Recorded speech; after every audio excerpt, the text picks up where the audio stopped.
আমি এমন এক সমাজ চাই যেখানে ব্যক্তি প্রবল বাধা নিষেধের ভারে পীড়িত হবে না, যে সমাজে জাতিভেদ প্রথার কোনো স্থান হবে না, যে সমাজে নারী স্বাধীন হবে, পুরুষের সঙ্গে সমান অধিকার ভোগ করবে এবং নিজে সকল নাগরিক ও রাজনৈতিক দায়িত্ব গ্রহণ করবে, যে সমাজ সকল বর্ণ বৈষম্য রহিত হবে এবং যে সমাজে সকলে শিক্ষা এবং বিকাশের সমান সুযোগ পাবে।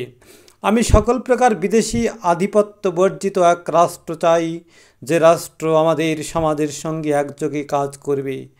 সর্বোপরি আমি এমন এক সমাজ এবং এমন এক রাষ্ট্র চাই যা কেবলমাত্র ভারতীয়দের সব অভাবই দূর করবে না, স্বাধীন জগতের কাছে এক আদর্শ রূপেও কাজ করবে। আমি এই সমাজ এবং রাষ্ট্রের স্বপ্ন দেখি। আমার তরুণ বন্ধুগণ, এই স্বপ্ন ছাড়া আপনাদের দেবার মতো আমার কাছে আর কিছু নেই। যে স্বপ্ন আমাকে সীমাহীন কর্মশক্তি এবং আনন্দ সরবরাহ করেছে এবং যে স্বপ্নের ভিতরে আমার জীবন আত্মসিদ্ধি লাভ করেছে, সেই স্বপ্ন আমি আপনাদের উপহার দিচ্ছি।